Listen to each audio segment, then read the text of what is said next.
ఆదిలాబాద్ రిమ్స్లో తాగునీటి ఇక్కట్లు నెలకొన్నాయి. అసలే వేసవికాలం, ఆపై ఎలాంటి నీటి వసతి లేకపోవడంతో రోగులు, సహాయకులు, బంధువులు పడరాని పాటలు పడుతున్నారు.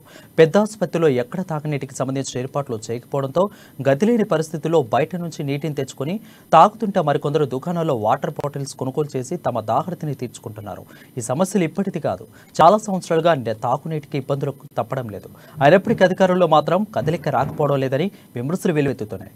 గతంలో ఏర్పాటు చేసిన తాగునీటి కూలర్లు చెడిపోయి మూలన పడ్డాయి. వాటికి మరమ్మతులు చేయించకపోగా వాటి స్థానంలో కొత్తవి రీప్లేస్ చేయకపోవడంతో ఈ తాగునీటి సమస్య మరింత బలంగా మారుతుంది. ఇప్పటికైనా సంబంధిత అధికారులు ప్రత్యేక దృష్టి సారించి ఈ సమస్యలకు శాశ్వత పరిష్కారం చూపాలని కోరుతున్నారు.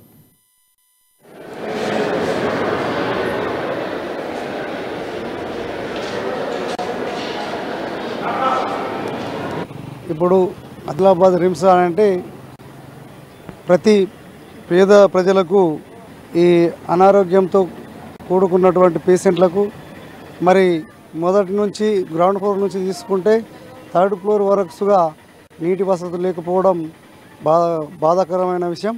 ఎందుకంటే ఇవాళ గరీబుల్లే, మధ్యతరగతి పేదరికం వాళ్ళే ఈ హాస్పిటల్లో చికిత్స పొందడానికి రావడం జరుగుతుంది. కాబట్టి మరి ఖచ్చితంగా పై అధికారులు దీన్ని గుర్తించి మరి వాటర్ ఫెసిలిటీ ప్రతి పోర్లో నీటి వసతిని కలిగించాలని చెప్పేసి మేము డిమాండ్ చేస్తున్నాం.